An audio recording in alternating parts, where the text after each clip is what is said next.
Sister Sona very well. Her name itself is all about gold, right? Sona means gold. So let's just look at her little bit achievements. She has been practicing meditation now for almost 30 years, and currently she is the director of the Inner Space Meditation Center in Abu Dhabi, UAE. And she started learning meditation during her teenage years. And she says that she was amazed at how quickly and effectively it enhanced her ability to focus and absorb information. And she actually is trained as a professional translator and interpreter, and she speaks 7 languages. That's wonderful.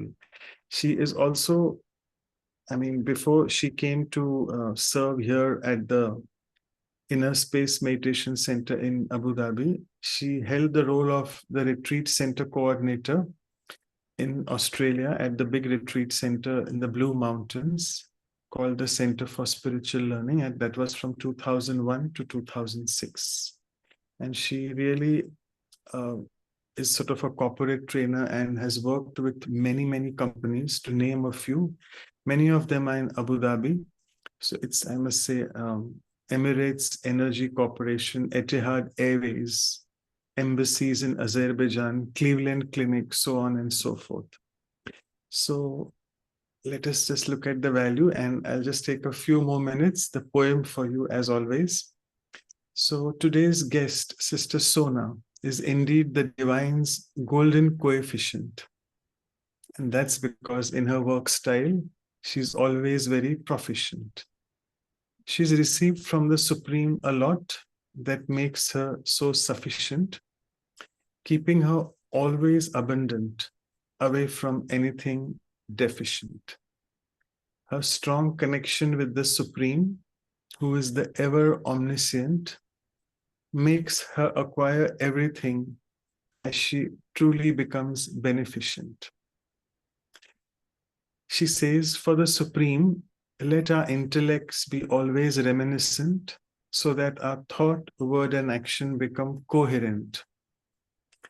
Soul consciousness, which is basically within us, so inherent, should become persistent and not intermittent. So let's hold on to this same by being extra adherent, so that this Maya Ravan becomes distant and non-existent. So with this, I'll just open my video now, and welcome so much. Thank you. Thank you for joining. And you have been patiently waiting in the background, listening to our conversations that you're having. So all yours. Thank you. Thank you so much, Brother Manoj, and everybody else on the team who's been holding this for the last 1 hour. It's really my honor to be with all of you.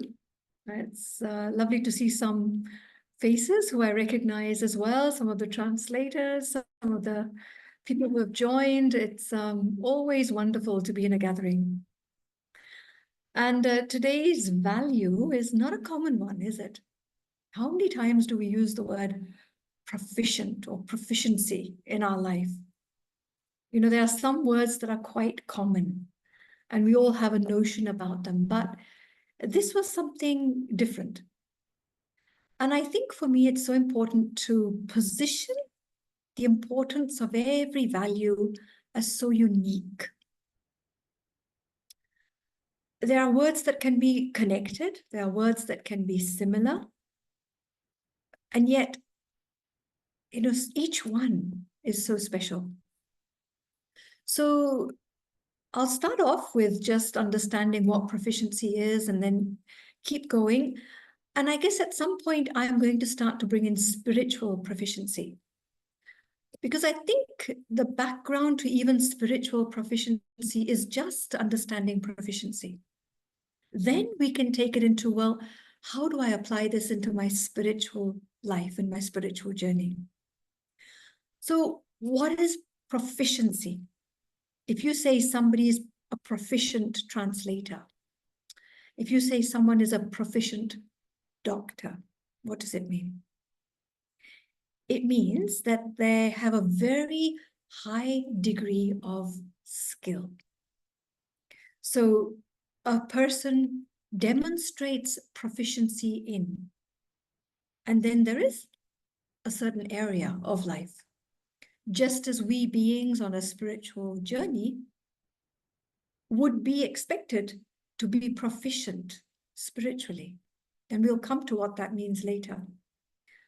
But it's like having a very high level of skill or ability. So some of the synonyms would be words like to be an expert, to be very adept, you know, to be able to do things which need high level of focus. This is what it means to be proficient. It is connected to having great knowledge, not just knowledge, but extreme knowledge, great knowledge, and with the knowledge also experience. So it's not just about head information, and it's not just somebody who practices something, it's putting both together that then develops a skill. It's like a skill set, really. So the competence that I develop from having the knowledge and then practicing and gaining experience, put those things together, this is proficiency. Now, I wanted to compare them with a couple of words that actually came up in the poem and just see how each word is so different. Proficiency is not efficiency. Efficiency usually can be defined as the ability to achieve a lot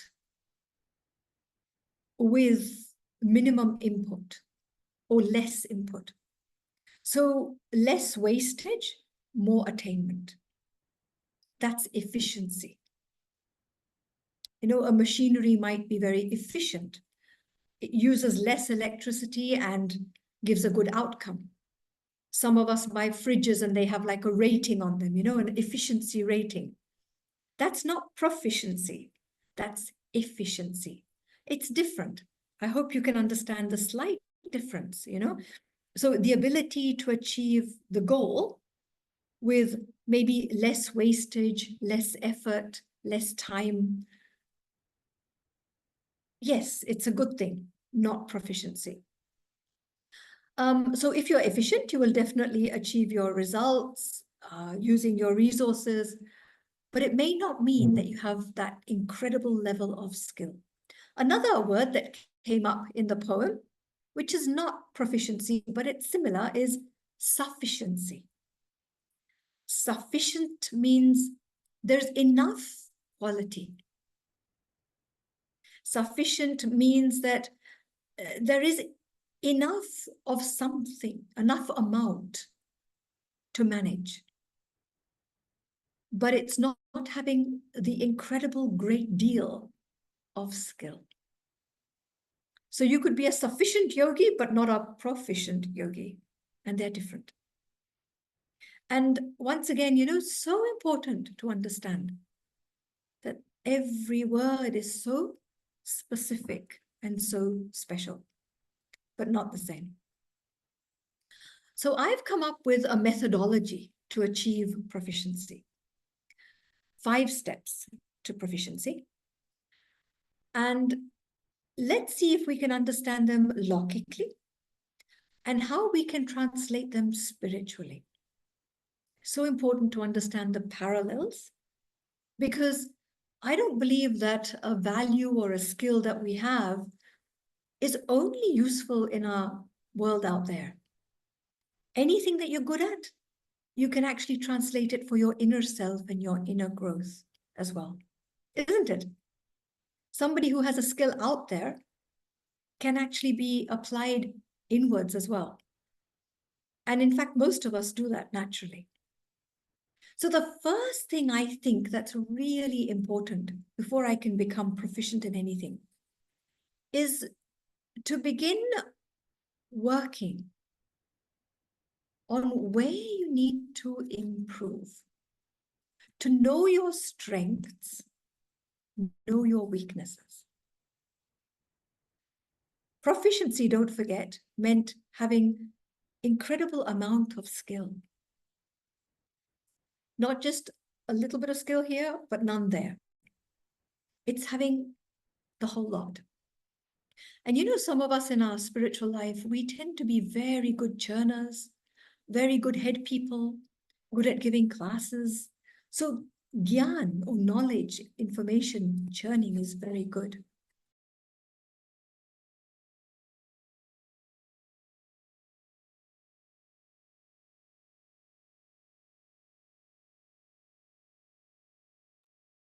Sorry, we lost your audio.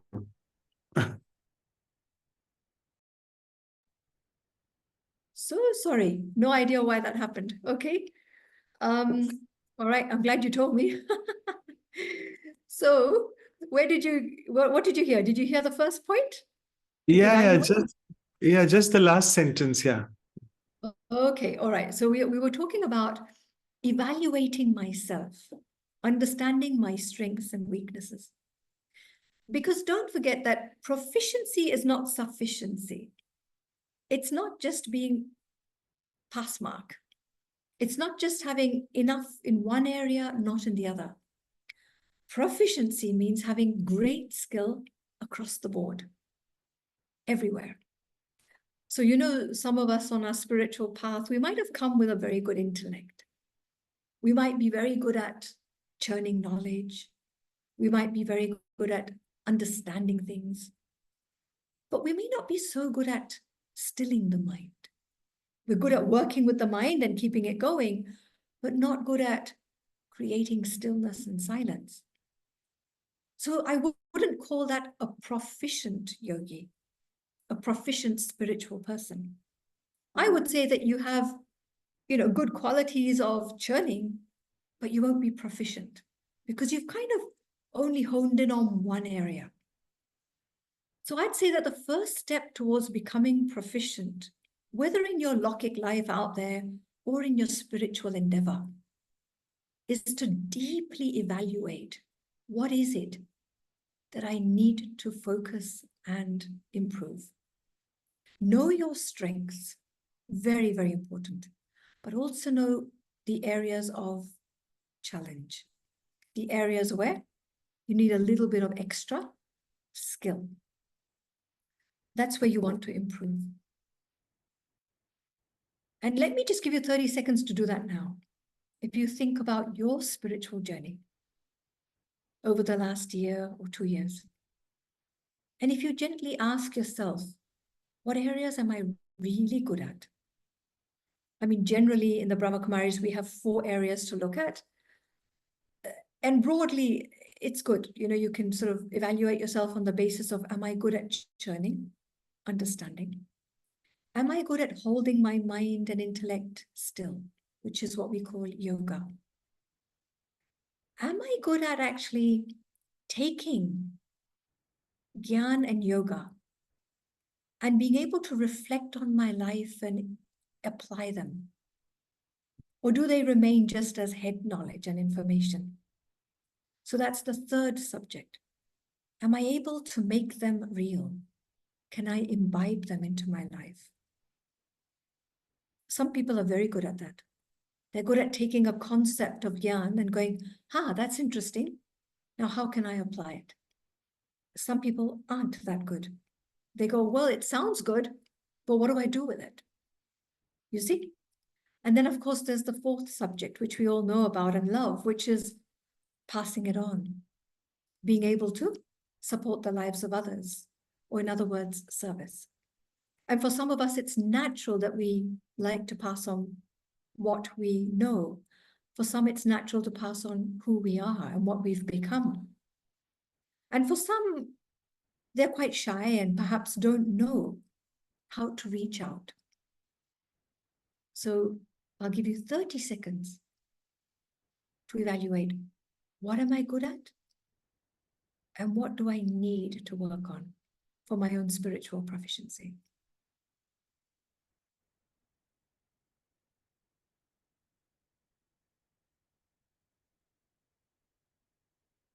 Okay. So next point. So you've understood the landscape. Now the next thing is you need a plan to get there. And a plan usually involves a concrete way of understanding the gap and what I need to do to bridge that gap. So for example, if I feel like, well, I really don't know how to churn that well, and you set yourself a goal or a plan that you're going to churn 1 hour every day.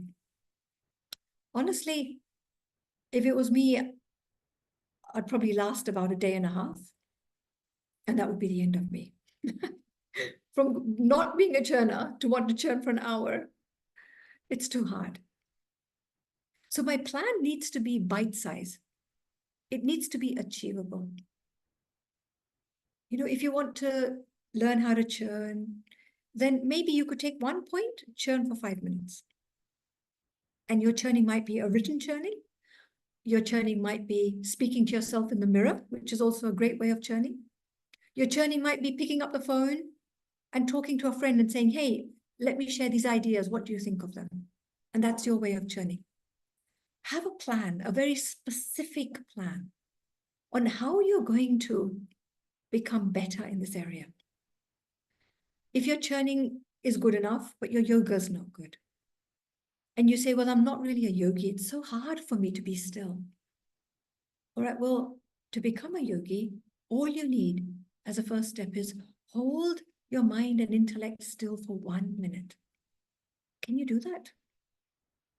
Many of us love to sit for yoga bhattis, half an hour, 1 hour. It's wonderful. It's great if you can. Not everyone can. And often even in that 1 hour, how many times does the mind drift away? How many times do I catch myself being pulled to my to-do list, my want, desire list, my I haven't done list, you know? So if I want to be a good yogi, make the plan small, bite-sized, achievable, and start. In this way, if I create a plan that is achievable, I actually help myself on a very subtle subconscious level. Because every plan that you execute gives you courage and confidence for the next step. And if I want proficiency and I want great expertise and I want great practice and I want great skill, it's 1 step at a time. I can't afford to create a plan that is so great, but then I can't achieve it and my own courage and self-respect go down. Okay, so the 3rd step. It's the word that everyone knows, and I don't know how much I need to talk about it, but practice. Practice means repeating something in a meaningful way at regular intervals. And the reason I added meaningful is there's got to be a reason why I'm practicing this. There's got to be something that pulls my heart into the practice. If not, it ends up being so monotonous, I end up not wanting to do it after a while. A young Arab student came yesterday for one of her classes, and she said to me, you know, Sona, I have to confess, I stopped meditating a week ago. And I said, really? Ah, what happened? She said, well, I just can't make myself meditate. I was doing so well for, a couple of months, and every day I was there. I'd look at the clock and say, right, now's my time to meditate. And then suddenly she said, I just dropped it. I couldn't do it anymore. And I said, well, when you are practicing for that 10 minutes at a particular time, what was in your heart? Why were you doing it? How meaningful was it for you? And she said, well, I wasn't doing it like that. I was just doing it out of discipline. I was doing it because I go to the gym and I run and I have to do that. And I thought meditation is the same thing. I have to do it at a particular time. I have to do it for 10 minutes. And I sat with her gently and I said, you know what? If there isn't a heartfelt meaning in something, if something doesn't touch deep inside and create betterment inside you or in the world that you see around you. It's not a practice that you'll be able to stick to for very long. So practice regularly. Practice from your heart. As you practice something, you solidify the habit. As we know, the more hours or the more effort that you put into anything, the better you're going to become at it. You know, practice makes perfect. I think that probably applies to every single language. But it's my commitment to any practice. And in meditation, in Raj Yoga practice, it just cannot be from the head. It cannot be only discipline.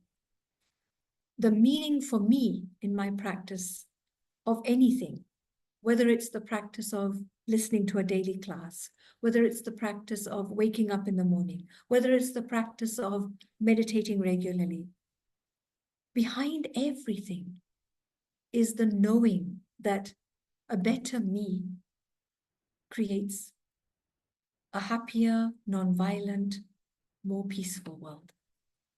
And if there isn't a bigger reason and meaning for me to do something, if I don't hold that deep in the core of my intention, ultimately the practice just becomes a heady discipline. So I know it's a simple thing to say practice, but behind it is finding the meaning behind a regular commitment. If you want to be proficient at anything, it requires heartfelt dedication. Maybe the word that's more applicable than practice is persistence. You know, persistence? Just keep at it, keep at it, keep at it. Even when the going gets tough, even when you're going through a difficult time, even if you're sick, you can still do a little bit of it just to keep the practice going. So persistency means challenging everything that comes to break your practice. So be persistent in your practice. I guess that's how I'll end it. And I'm going to give you a minute now to ask yourself, what practice can I take away from this session that will increase my spiritual proficiency? Is it a consciousness that I can hold? Is it a state of being that I realize that I need, or maybe I need to improve? Is it a deep feeling about myself? What is it that I can do inside me as a regular practice to come back to again and again and again, that will upgrade me spiritually? I'm not talking about doing. I'm not talking about skill sets out there. I'm not talking about speaking. Because when something is spiritual, it's all to do with the inner work. So I'm asking you to find a state of consciousness, a state of being, an awareness, a feeling that's something more than what you do today. Something that won't change or break if the world outside you fluctuates. Maybe you need a little bit more compassion. Maybe you need to be a little bit more patient. Maybe your energy needs a bit more kindness. Maybe love. Because to become a proficient spiritual person, that state of consciousness needs to gently be upgraded. So what can I practice?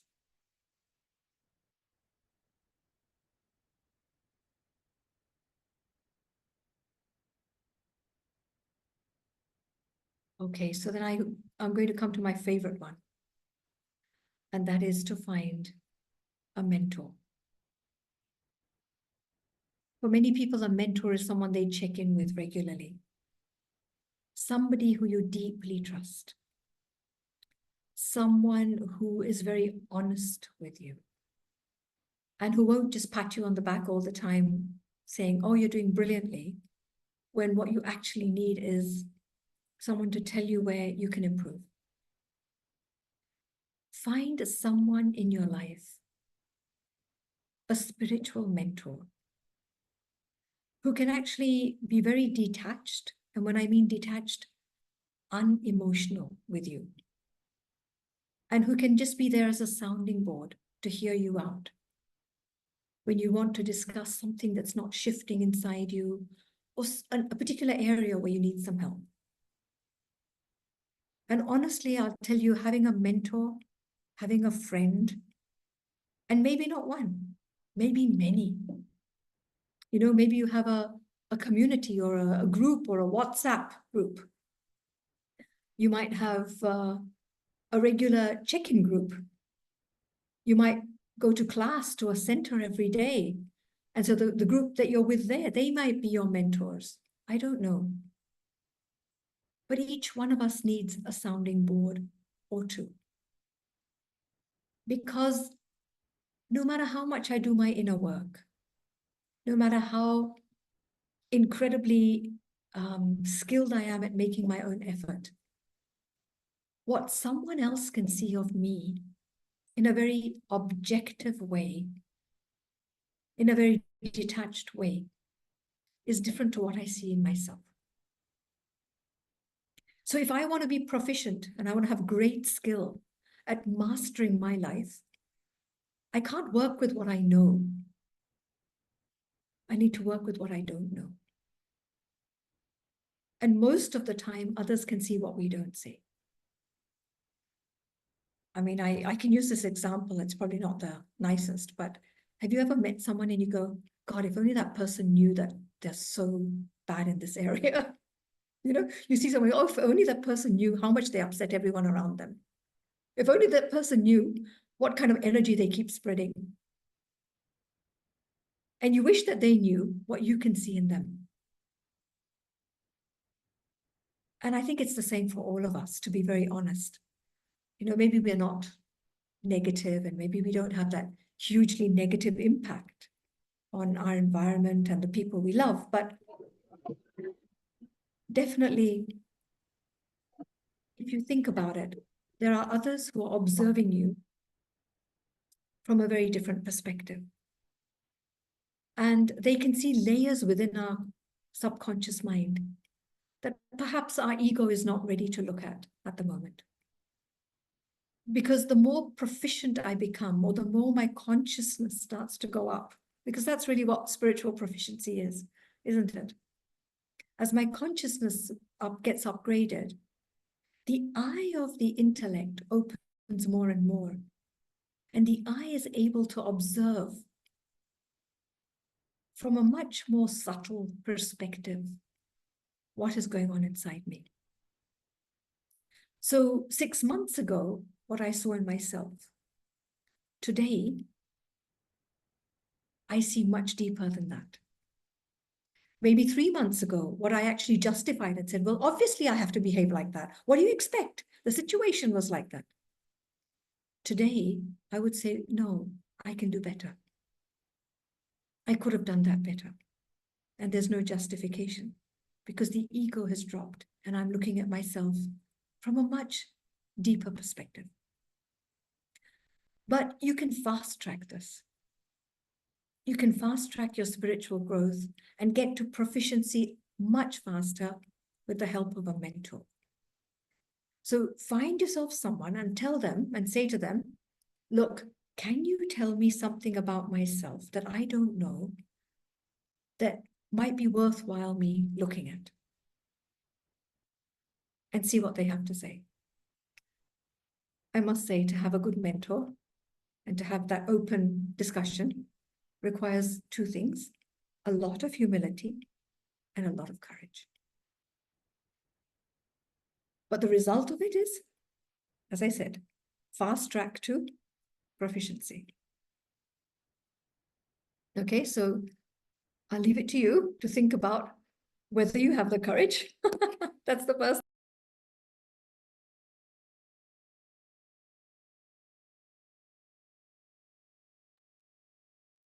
Again, you went off. Sorry. Or Oh dear. now it's there. Back. Just a few seconds ago. Yeah. The Okay. last sentence. Yeah. Did you hear what I had to say about finding a mentor and having the courage? Yeah. Yeah. So that's basically what it was. Do you have the courage to find a mentor? And if you do have the courage, then, who could it be who would be really honest with you? And now the last thing to become proficient, which is also not always easy, but it's very important. It's feedback. And it's not feedback from a mentor, it's feedback from life. And sometimes we call this feedback from the drama. The drama is nothing but the energy coming back to me to teach me what I need to do next. Think about it. When we talk about dancing with the drama, we're in this drama of life. Well, the drama is like the lead dancer who's telling me which way to go. The drama is giving me signals all the time. So if someone difficult comes in my life as part of the drama, my drama, it's probably time for me to upgrade my skills to deal with the difficulty that I see in them being a difficult person, right? Because once I've upgraded myself, no longer will they be a difficult person for me. So this feedback I'm getting from life or from the drama of life is nothing but feedback to make me more proficient. And if we were really honest with ourselves and we see the kind of feedback coming to us, you'd probably be able to work out what you need to work on next. Proficiency is taking responsibility for my own inner change, but it's also having the acknowledgement that external factors can help me to grow, but can also help to motivate me and, align me or realign me or guide me along the journey. So you can ask a mentor for feedback for sure. That's one opinion. But you can ask friends out there for feedback as well. And ultimately, whether you like it or not, drama will give you feedback. The big question is, am I ready to listen to the feedback? If I block the feedback, it's a bit like saying, I procrastinate or I postpone my proficiency. I postpone my learning. I postpone my growth.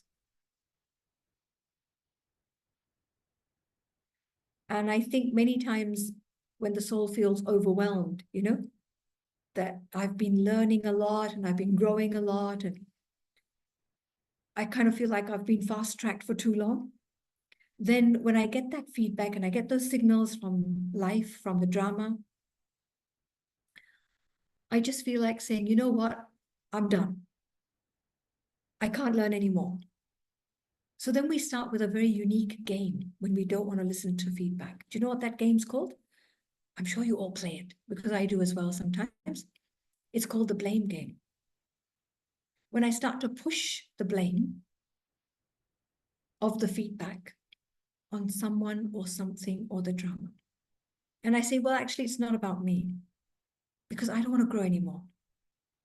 And what's happening in the drama, what's in my path, what's in the way is because of someone else. If they weren't there or if this wasn't there, everything in my life would be fine. But this game that we play, the blame game, actually stops the growth, stops the learning, stops that fast track to me, gaining spiritual higher consciousness. So another thing you can do is, if you want feedback, get into a group with people. Create a group of people who want to make the same effort. And try to do one practice together. You know, often we say we have a bhatti or a retreat or something like this. Or we say, oh, let's have a practice over so many days, 15 days, 31 days, or whatever it might be.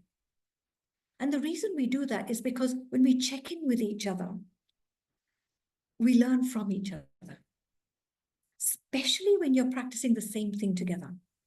So say everybody says, right, let's practice proficiency for a week. And let's check in with each other on these 5 steps and see how we're going. You'll probably find that there's so many areas that are similar to others, which gives a lot of comfort. And it gives a sense of, well, I'm glad that I'm hearing others are struggling in this area or finding this difficult. And I'm glad to hear that others have overcome a particular area as well. But it also helps to open up the mind and intellect to areas you may not have thought of. So feedback from others and feedback from life. Are you listening? So, quick reflection question. Think about your last 1 month. Maybe you'll have to go back 3 months. I don't know. Think about a test that keeps coming to you again and again and again. The test may not come in the same way, but somehow it triggers the same thing inside you. Because the test is actually not what's coming from outside. Your real examination is managing what is triggered within. Think about something that you get triggered in quite regularly. Is it being irritable? Is it being overreactive? Is it being angry or just irritated? Is it being upset? Is it around being sad or depressed? Is it fear? What emotion do you constantly have to deal with in your life? Can I give you a minute to just think and reflect? You know the emotion where you often say, oh, I wish I hadn't felt that, or I wish I hadn't done that. And then you have that moment of realization. What is it?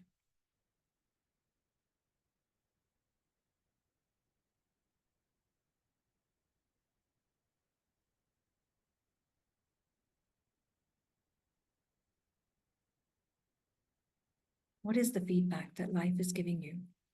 The area that you need to focus on? A lesson that you need to learn? Maybe an area that you need to grow in so that you can become truly proficient internally, spiritually.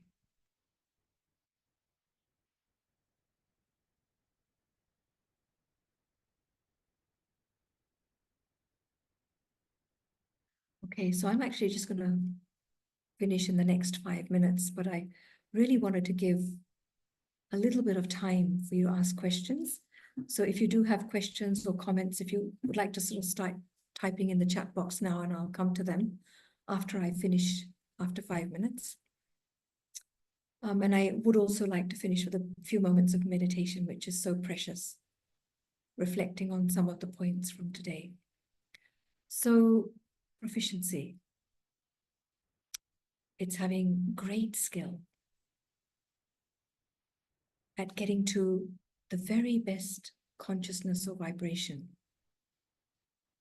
of the real me.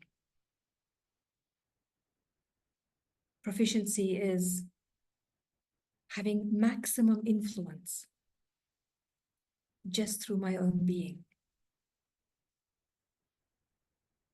Influence to inspire others to rise up to that highest potential, the highest level of consciousness of who they are. And as each one affects the next and the next and the next and the next, we create more spiritually proficient souls in this world. Proficiency is also the inner skill, the great art of being able to see myself so honestly and with so much integrity that I never deny my areas of challenge, weakness. At the same time, I never lose sight and I never lose the vision and the trust and the faith in the highest me, knowing that the highest me is much greater than any weakness that I might need to face or that might be part of my journey, part of my tests. Proficiency is that incredible ability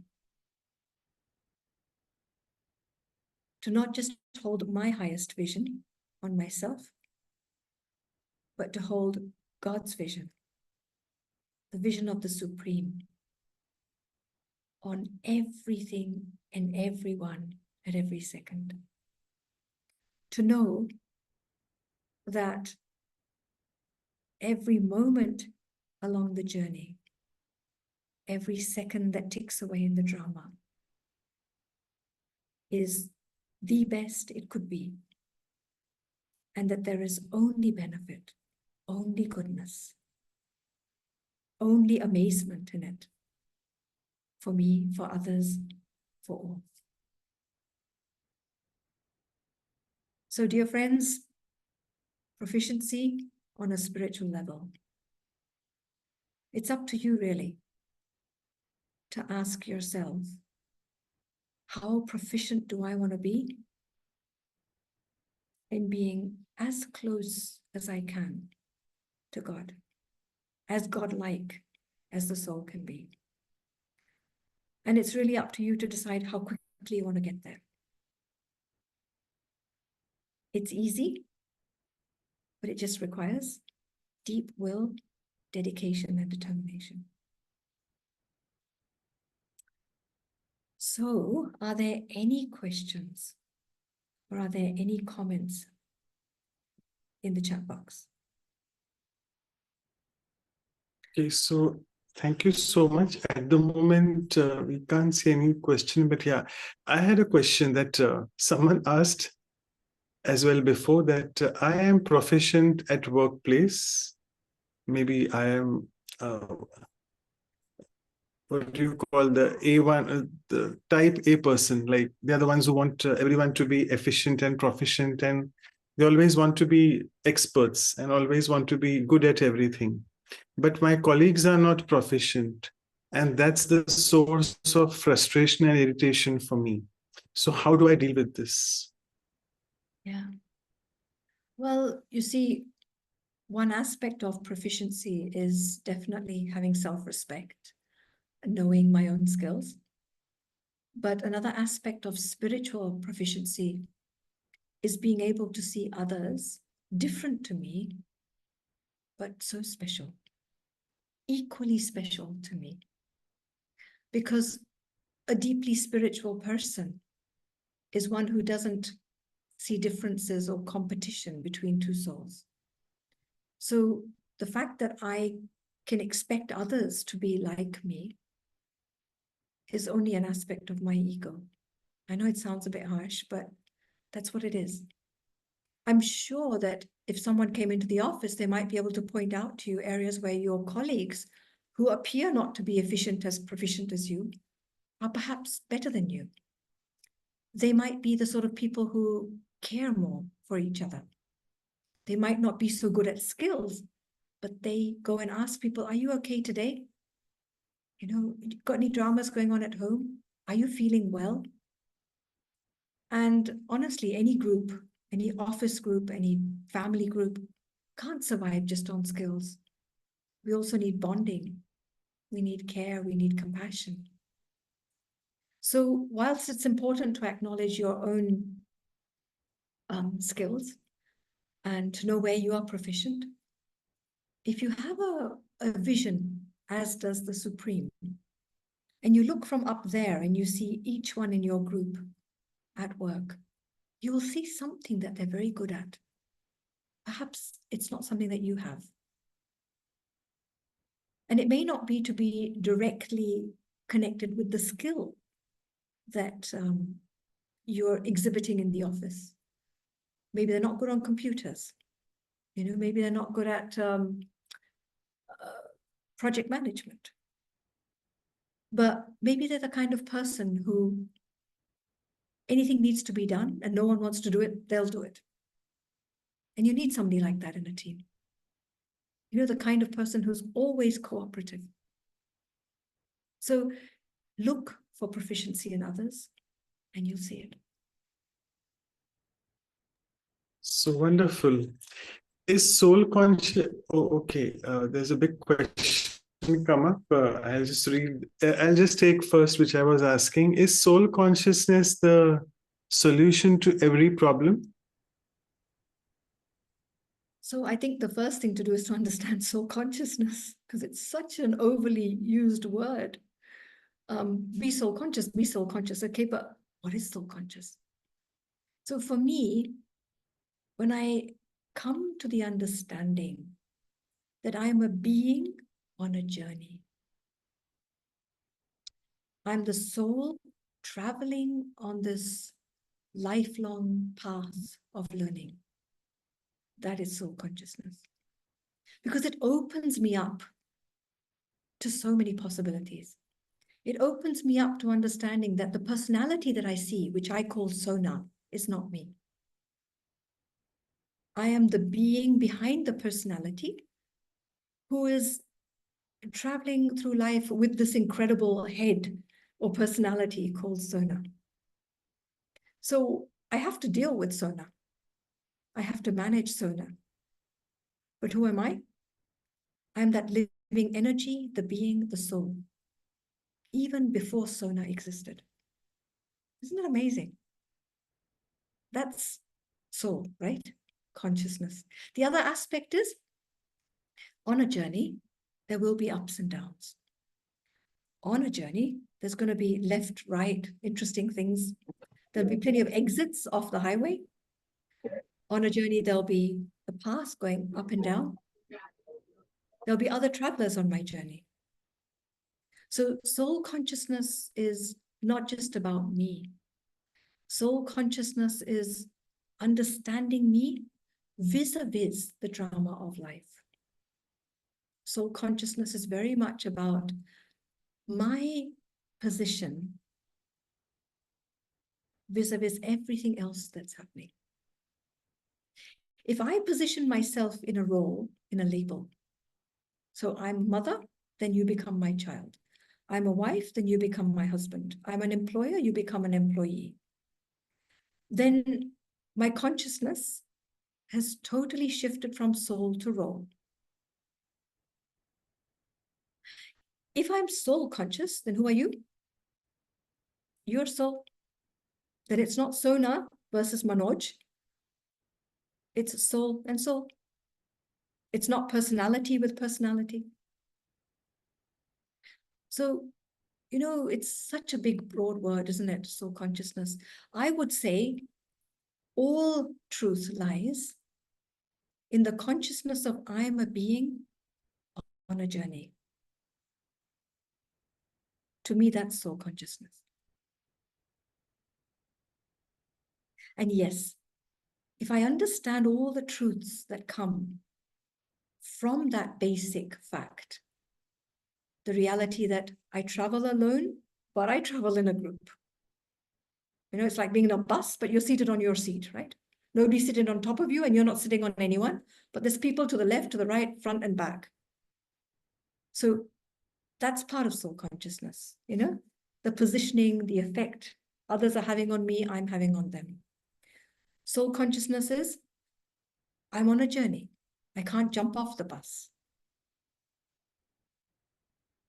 So if I understand all the different aspects about me, the soul, having entered life, that I leave life alone, I take nothing with me, all of these truths put together come to the consciousness or the awareness of soul. More than anything else, just remember, you, the soul, are not Sona or whatever your name is. And then that repositioning is re-understanding who I am. That definitely changes the game of life. So in that way, yes, soul consciousness solves everything.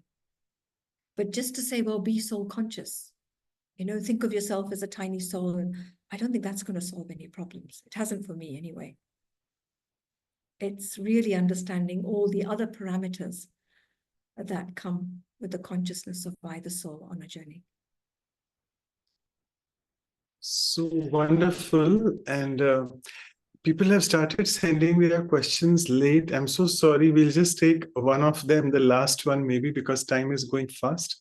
A beautiful question. So in the process of becoming proficient, it means being the best. And sometimes we look at other people around us and have a feeling of competition. And then the process of becoming proficient becomes very stressful. So how to handle that? And this particularly is seen in competitive entrance exams. So how to handle the stress of being proficient and also being in competition with others? Thank you. So actually, it's not the stress of being proficient. It's the stress of my own expectation. And it's not even the stress of other people's expectation of me, because people will have expectations until the day you die. Unless you're living with such super duper yogis who have let go of expectations. But I don't think any of us live with a bunch of them. So people will always have expectations of you. The real trick is not to take those expectations in and then have expectations of yourself. All pressure, all stress in my entire life is me. It's me putting pressure on myself. Maybe you've learned to be influenced by other people's expectation of you and then to sort of apply it to yourself. And that's fine. That's just something that you've learned, that you've been exposed to on your journey. It's a matter of unlearning that. It's a matter of realizing that I can only do the best of what I can do at this moment in time. When I was a child and I used to come back from exams, especially when I had my report card with me, and Mum would look at it and she'd say, well, so maths was good, but English wasn't so good and whatever. And then she'd say, did you do your best? And I'd say, yeah, I did. She said, well, then deal over. There's nothing else to say. If you've done your best, there's nothing more you can do. And so I think it's not about me competing with others. It's not about me competing with what I want to have done or wish to have done. It's just me accepting I've done my best. And if at every moment of my life, if I just keep patting myself on the back and saying, you've done your best, all stress, all pressure is gone. And if you don't get into the entrance exam, the university that you want to, if you don't get into the job that you want to, it doesn't matter. You're still a soul. Life goes on. You'll find something better. Don't push yourself so much that it affects your health, your mental health. The first health and the first thing to look after is your peace of mind. If that's there, everything else will fall into place. Wonderful. So soul consciousness is also the answer for this question. Great. In one way. Okay. So yeah, so I'm sorry, I'm switching off my video just to save the bandwidth. So I'll now request Sister, and thank you so much. It was a wonderful conversation. People are sending comments about how they liked it. And now I'll request Sister Anu to please share the vote of thanks. Over to you, Sister. Thank you. Thank you, Brother Manoj, and yeah, our senior sister Claudia and Dr. Mehta are not able to join today. So I'll just echo a few of the words that you shared. I'm sure each of us here are greatly benefiting today. Proficiency is, what I got is like being able, that also needs the courage, being able to see myself honestly, analyze, and be ready to change. And the steps you have given perfectly, I'm sure will reflect through and take benefit out of it, plan ourselves.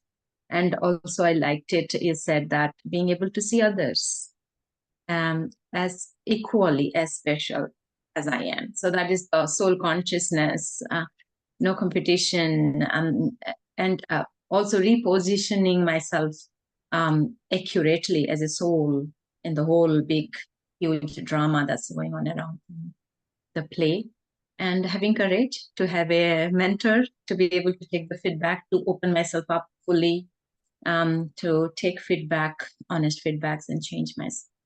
And also learning to take feedback from life and drama.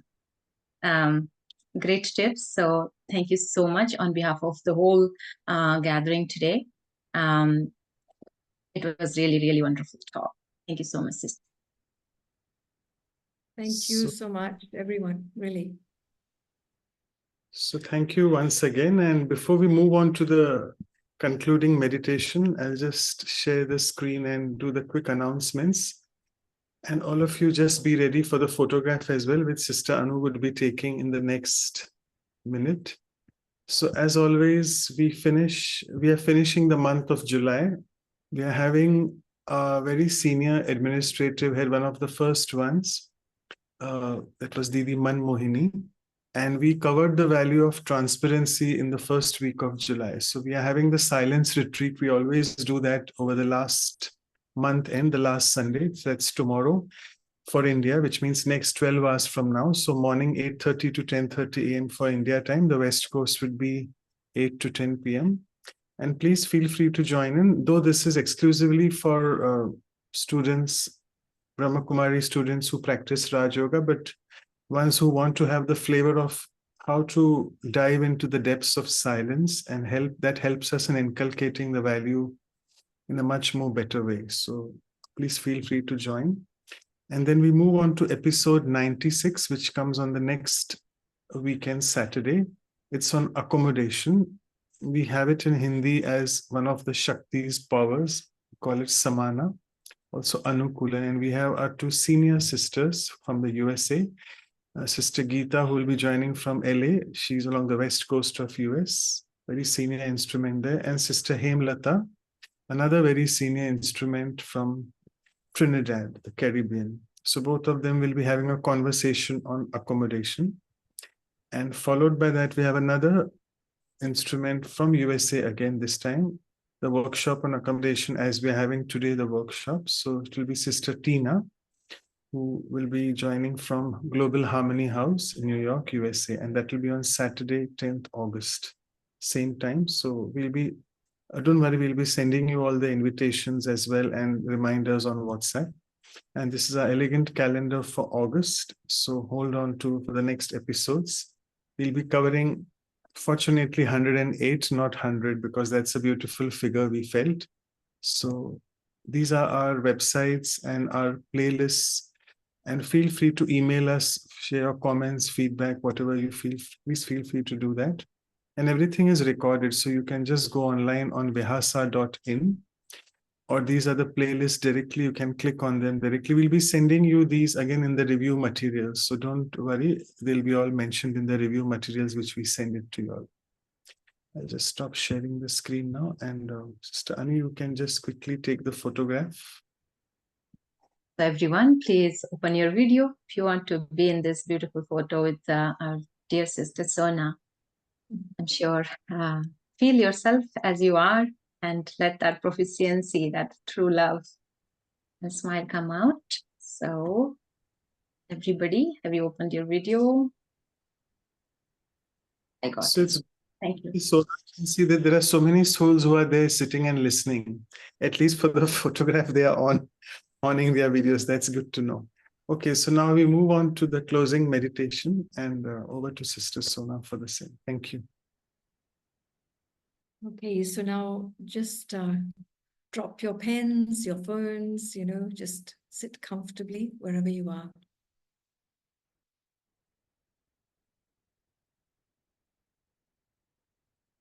And just in a second,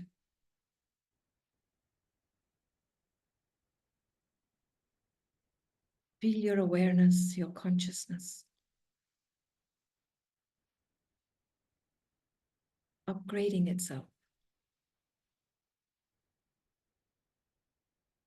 Just as an angel has wings to fly, imagine you, the soul. The awareness you have is a being of such beauty. Imagine that, being able to lift itself into the unlimited. I, the soul,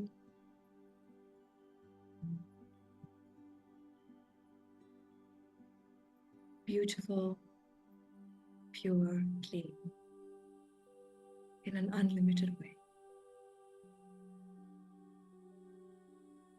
I, the soul, full of experiences, full of power.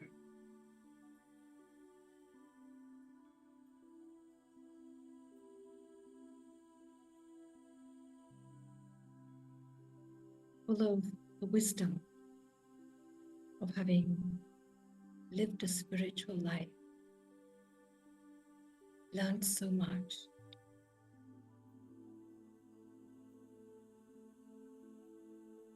That no matter what comes in front of me,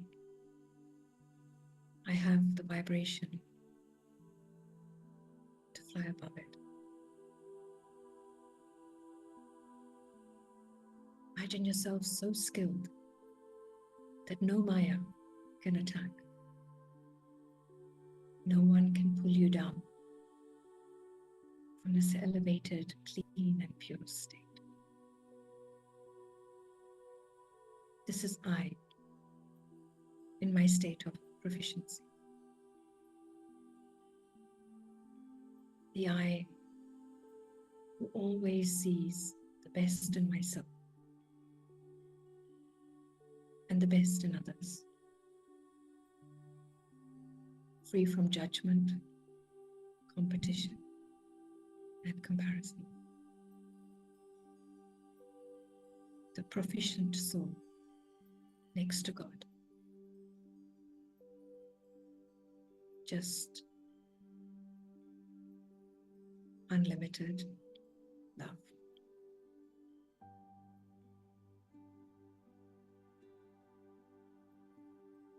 This is what it means to hold proficiency within the self.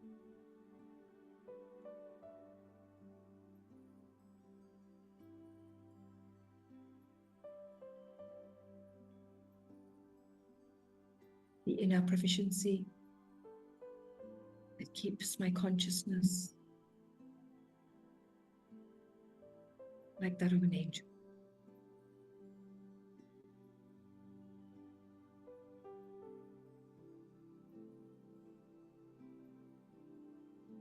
And now as you resettle on your chair, bring that feeling and that consciousness with you.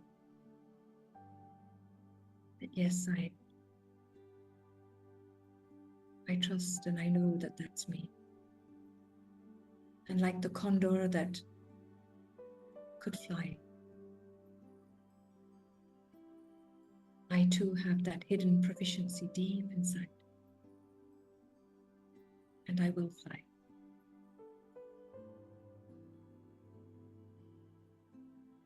With God's light and God's presence.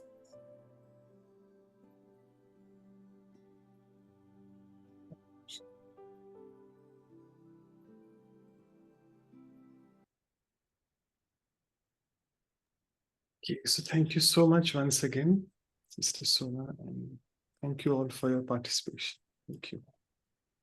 Thank you. Thank you. Thank you.